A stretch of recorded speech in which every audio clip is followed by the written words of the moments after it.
Thank you for joining us. Absolute pleasure. Can you just start by giving a brief overview of who you are, what you do, and for what company or well, So, what company um, you have? yeah, sure. So I'm Charl Baard, been in the iGaming industry now for 27 years. So that gives my age away a little bit. And I'm the Chief Operating Officer for Pokerbet South Africa. And what sparked your initial interest into like starting in the iGaming, and how has that evolved over these years? Yeah, that's an interesting journey to begin with. So I wouldn't say my interest was sparked so much as I kind of fell into it. And from there, it grew as a very big passion of mine.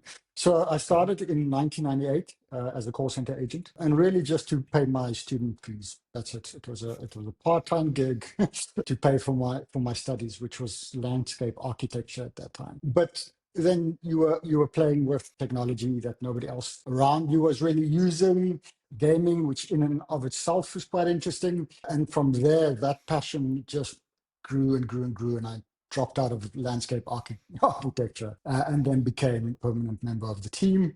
And very quickly, kind of that time, my passion for risk and fraud was starting simply Hmm. because we were taking these transactions. I mean, I come from a time where we had to manually authorize them, then see the world of e-commerce kind of start, and then within 3 months of being able to take online transactions, these things came out of the fax machine that were called chargebacks. And I happened to be the guy in the office that needed to go figure out what this was. And out of that spawned, I think, like 10 or 15-year stint in e-commerce and risk management. That's really where I got my start, building e-commerce and risk systems specifically for the iGaming industry, obviously. Even in South Africa, you need to pay the student loan. Exactly, exactly. Yeah, we don't get away from it here. Oh, okay. Well, so don't move to South Africa. Well, it's cheaper. If you can still get your funds from the Netherlands, you should be okay. I'm not sure if that's possible, but it's too late to find out. Yeah, it's too late to find out now. Yeah. But during your time at Digital, the gaming corporation as well, you Mm. launched the Betway brand in seven highly regulated US Regulation. Yeah. states within 24 months. Yeah. What challenges did you face in navigating these regulations? And, well, frankly, like, how did you do it? Because that's So impressive. yeah, I'll try and put this in kind of an elevator pitch format because there were many challenges. I will not be able to kind of list them all. But funnily enough, the regulations were not the hardest part of this. What I appreciated, so let me start there.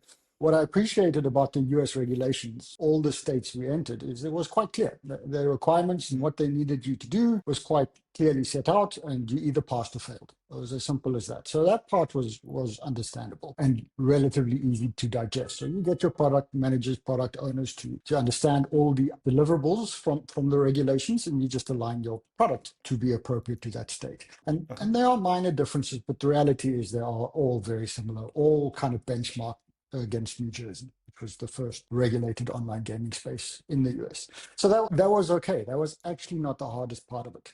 The challenges came through first and foremost. This is 2020, so COVID. Hmm. So the first challenge was we were going to have this beautiful office in Las Vegas. I had picked out the space, and literally Vegas closed down the moment I had put signature to paper on the lease. So I had to fly back to South Africa because I didn't yet have the appropriate visas to work from there. And in that year, effectively, everything was done out of Cape Town, South Africa. To the Hmm. extent that even post my leaving DGC, there is still a very large operational and technology segment running out of Cape Town. So the first challenge was COVID. Hmm. Then after that, we had selected kind of our supplier, software supplier, and I won't mention names. We had picked our software supplier. They were also going to offer us managed services. And the first state we were going to go live in was Colorado, I believe, just kind of an easy entry. We had a really good relationship with the guys on the ground because you have to have your online gaming license with a land-based organization, barring few exceptions in the US. So we had a really good relationship with them. We're going to launch in October. And I think come August of that year, our software provider said that they would no longer be offering either back office services or managed services, and they're no longer going to do B2B support. So we had to find a new supplier. So we kind of lost a year's work. So I guess saying it was all done in 24 months, maybe not truthful, but the reality is from that, we had to go and find ourselves a new software provider, a new managed services provider. We needed to do that quickly because once you have signed kind of an agreement with a land-based provider, they have a time frame associated. The clock ticks. They don't necessarily care whether you've run into any challenges, and if you aren't live within a specific time frame, you lose your slot and whatever money you've spent, not just in development, but in your kind of licensing agreement. So that put some serious pressure on us. We managed to secure a software provider that also had managed services and a Uh-huh. footprint in New Jersey. So it was understood the landscape. We pivoted very quickly to New Jersey, got that product live, and then everything thereafter snowballed. So we had some pressure, and I was very proud of the team that we had built up at that time. I mean, it started with two. I think when I left, it was about 200, because the very next state, I think, was Pennsylvania. And we were the first operator to launch both casino and sportsbook at the same time. Not because we particularly thought that wasn't an option, to be honest. It's Mhm. just how we've always done things. So once we put the site live, the regulator kind of dropped a bombshell to say, hey, you're the first operator to do this. It's like, oh, well, didn't realize there was another way to do it. And then we had formulated a nice way of work.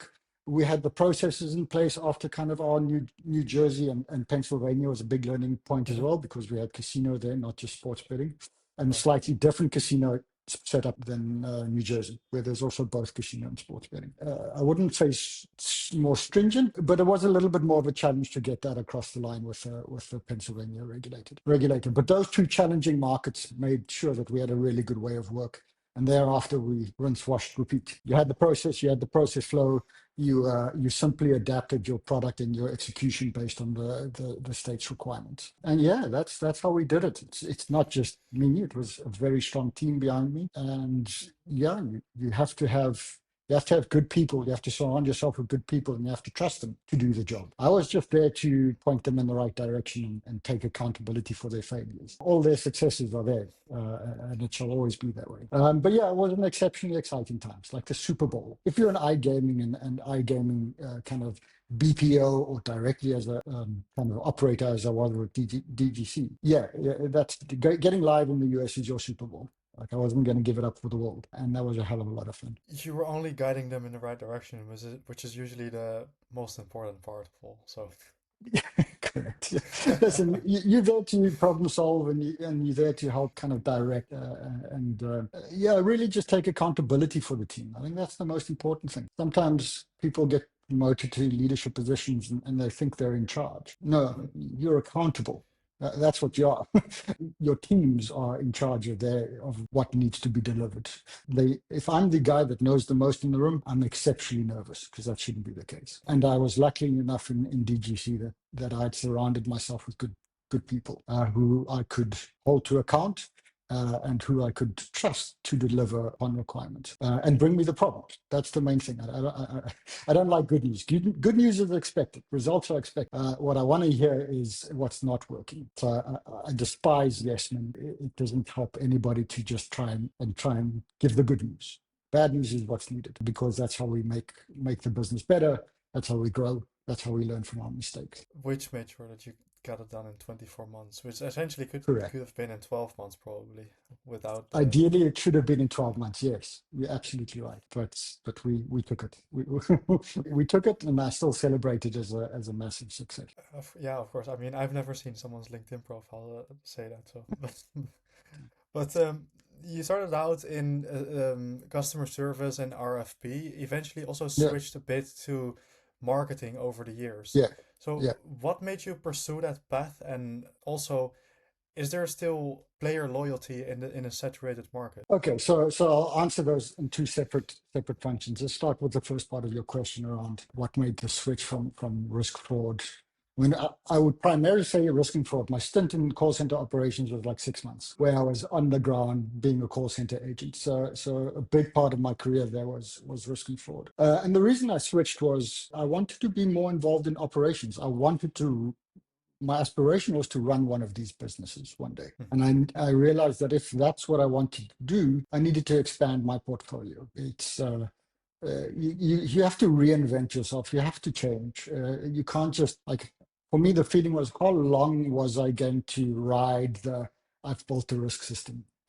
That, Mhm. you know, like how long can I ride that success? And the reality of that is not long. And you could get to the top of your game as a kind of, call it, e-commerce specialist. And I don't knock anybody that does that. I mean, that kind of vertical has also expanded massively, and it's quite challenging to manage all of that. But I knew I Mhm. wanted to run one of these businesses one day. And in order for me to do that, I needed to get more exposure in marketing and general ops management. And then why did I fall in love with marketing? Well, if you think about it, there's a lot of similarities between risk management and marketing. On the one side, you're trying to understand what behavior is different. What's that? Because Mhm. the reality is risk is just what's different. Exceptional purchases, weird transactional behavior, gameplay behavior. What's different? And if you flip that on marketing, is okay, well, what do I need to create to entice somebody to bet? Or what do I need to put in place to ensure that we don't over like how do we act Mhm. responsibly, and how do we marry those two things?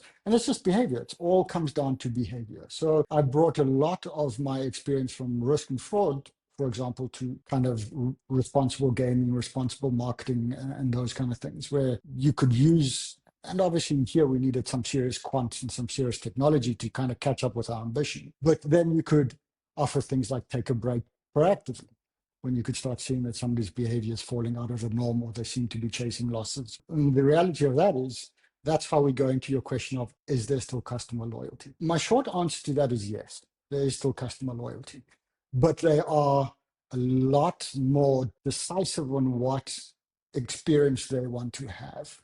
So they're less tolerant of a poor experience. Gone are the days where you can just buy loyalty by throwing money at the problem. Short-term solution, that may work, but you got to have a slick product. You got to have a slick offering, to the extent that the product needs to do almost all the speaking for you. If you were going to do something today for a bad experience the customer had yesterday, that's too late. It needs to happen in the moment. And the flip side of that, obviously, is also true. If a customer's had a big win, we should celebrate that big win in the moment, Yeah. not the following day. So I think that's where loyalty is switched. So I would call it, they want a good customer experience, and thereafter you will get loyalty. And I could, if I step outside of the gaming world for 1 second, Apple and Samsung and those fanboys will tell you that there's still loyalty. But Yeah. it is down to the moment that product is no longer sufficient, loyalty wanes, right?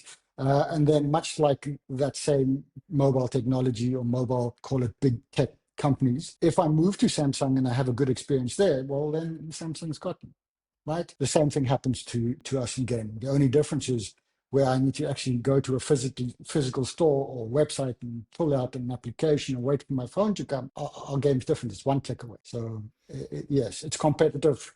Customers are loyal, but they will only tolerate so much. If the experience Yeah. is not good enough, then they'll move. And I don't consider that being customers being less loyal.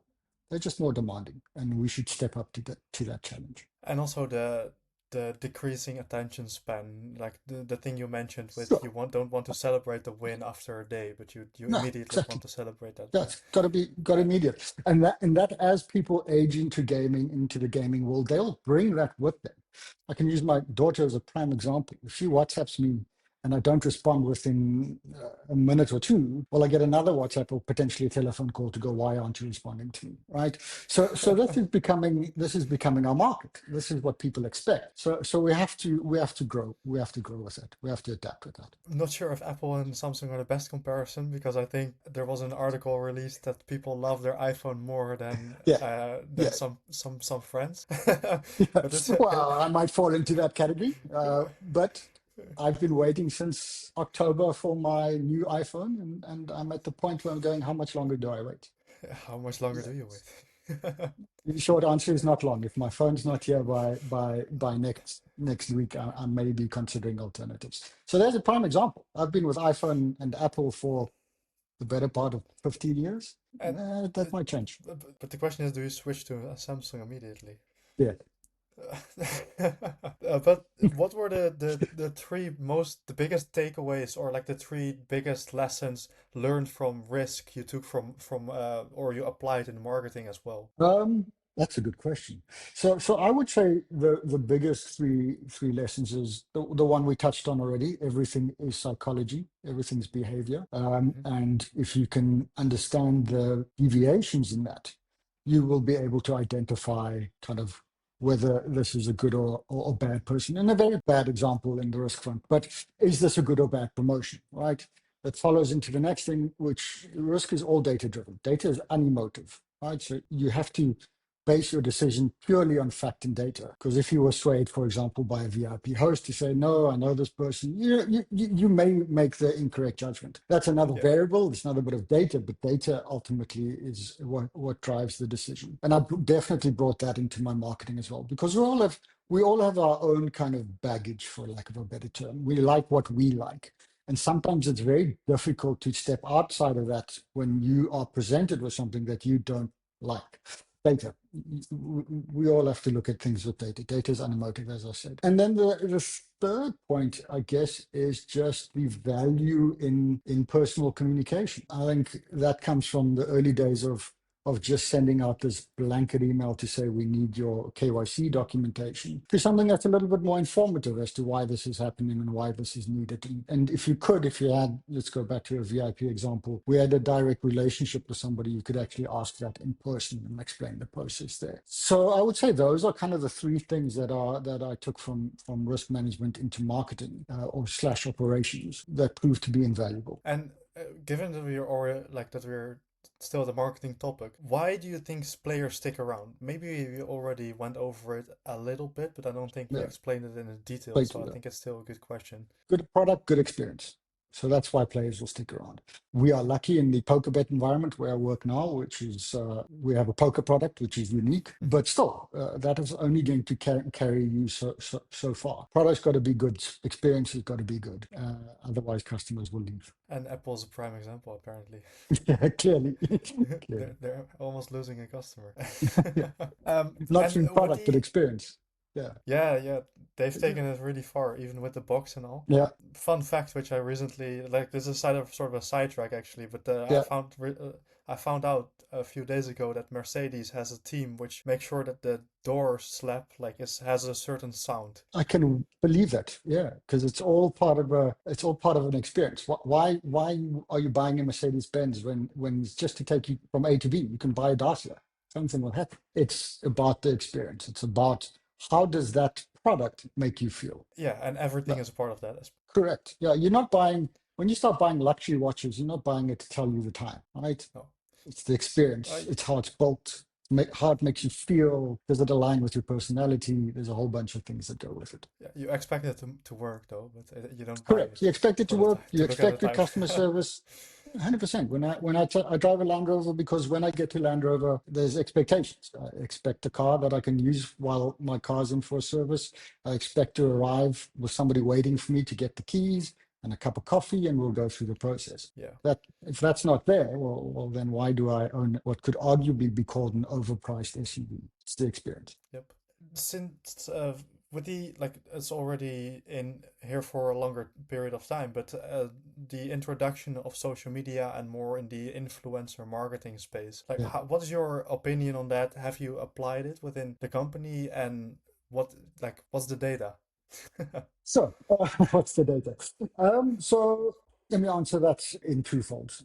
Yes, I've used it. So that's the easy one out of the way. And then the slightly more complicated one is when you're using influencer marketing, the tip is kind of in the name. Too often people are both from an organization pushing it to the influencer or just the influencer trying to take a shortcut. It just becomes a hard sell. They just become a shill, and it becomes very obvious to their audience that this is all that they are. So for influencer marketing to work, and what our data suggests, as small as we may be, is the more authentic the message is from the influencer, the better the result is. So it can't just always be a hard sell. So I'll use two examples of our call it current influencers. They are brand ambassadors, one in the esports space and the other in the UFC kind of call it combat sports as a general Mhm. terminology space. And their approaches are similar in the sense that from the esports personality, they will Twitch stream their gameplay at Pokerbet, talk them through. It is like watching any streamer playing Call of Duty, which is what her kind of call it expertise is. But she's taken the product and she's made it feel very authentic. And we give her the room to do that. Otherwise, you bring this person on board, with a specialist skill. I mean, I've watched her. This is not easy. And then you're trying to tell them how to do the job. That makes absolutely no sense. Tell them what your brand vision is, what it is that you'd like to achieve out of it, and then say, listen, make it you. I'm not going to tell you I need X number of posts across X number of days. Yes, there are some benchmarks. Of Of course, course. you can't just give everybody, especially in a new relationship, complete rope. But you shouldn't change what is authentically already theirs. And where that balance has been struck, it's worked really well. Like the UFC fighter gives his top three picks for any fights that are coming up, say over a weekend or a week. That works, makes sense. And then obviously he does it for Pokerbet. It's exclusively available to Pokerbet. So those are the kind of influencer marketing strategies that we are applying. It will morph and change like everything else, but certainly from my experience, you can't just, here's a sign up offer, go play at Pokerbet.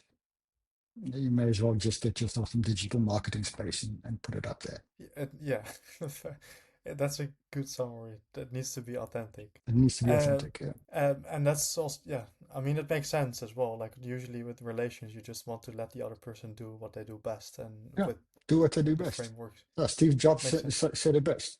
We don't hire good people to tell them what to do. Yeah, that's a They, very good. they need to tell us what needs to happen and how it needs to happen. Yeah, that's a very good one. I forgot about that quote. That's a really good insight, actually. So, what's currently the hurdle you're trying to overcome? I mean, like you already overcame, like having multiple licenses within 48 months. So, what's the next Yeah. challenge you're trying to overcome? Well, the next challenge is growing a new iGaming business in South Africa. Uh-huh. There are some very big international brands here who are spending multiple millions of rand in ad spend and sponsorship deals. So how do you compete with that is the challenge. Yes, poker gives us a unique USP, and that Mhm. certainly adds some value to our proposition. Not an insignificant amount. I wouldn't be with PokerBet if I didn't think the brand had legs, its offering had legs. But we certainly don't have multi-millions. We don't have euros and Great British pounds to fund our South African marketing spend. So that's the challenge: is how do we compete, for lack of a better term, and stand out, I suppose, is better with some of the other brands that are in the market now. And without giving away too much of our secret sauce, I think we've found a strategy around how to stand out, how to differentiate ourselves from the kind of what I call the big two. Do your research, and you'll know who that is in the South African market. And we are certainly seeing some early green shoots in that approach. So that's the big challenge now: is how do we vie for space on not an American cereal aisle where there's many brands. Imagine that American cereal aisle, but kind of Kellogg's and I can't even think of who another alternative there would be, has dominated 95% of that space. And everybody else needs to try and stand out at the bottom of the shop. So Mhm. that's the challenge. Like I said, I think we have found a good strategy. We're seeing some good green shoots, but I mean, the only reason I'm being cagey is I don't really want them to understand what it is. They can also watch this, and they have a far bigger budget to outplay me. But yeah, that's the strategy. That's the Uh, challenge. So I actually wrote them down, but I won't name them. yeah, yeah. We can discuss that strategy off the call. Offline, yeah, absolutely, we can. I won't ask you if there's any exciting news or project because then, like, the most interesting thing will probably be that strategy. Well, listen, I think But I think the exciting news for me still is that PokerBet offers peer-to-peer poker in South Africa. We are the first regulated and licensed entity to do so. So out of the gate, PokerBet started with a bang. Like that really is unique. I mean, again, those big entities don't have it. We also have real poker experience. I mean, it's not that they can't. They can buy the same software. They can do kind of implement the same thing. Like I said, they certainly have the budget for it. But what they don't have behind the brand is professional poker players, which PokerBet has. It was established by professional poker players. So that brand is resonates well. It's a sexy brand. It's the first mhm. kind of marketing or gaming business I've worked for where people are asking me for merch. So they want a Pokerbet hat. They want a Pokerbet shirt. In my previous world, people had our brand because they bought the football jersey, not because Mhm. they necessarily wanted to have that brand. So that already says that Pokerbet is something special. People find the brand very appealing and very sexy. So that is still the exciting thing for me. That is still what I believe we bring to the table that others don't. So yeah, that doesn't give away too much, but yeah, I still think that's special about Pokerbet. Right, let's end it with that then. Cool. Thank you. Thank you for joining us. And I'm looking forward to seeing that strategy unfold. Okay, yeah. Keep an eye on us. You'll definitely see it unfolding. There are some hints already. If you look at my LinkedIn profile, you'll see some hints at where we're going. But yeah, keep an eye on us. But it's an absolute pleasure, Maurice. It was really nice to get the invite, and it was nice chatting to you.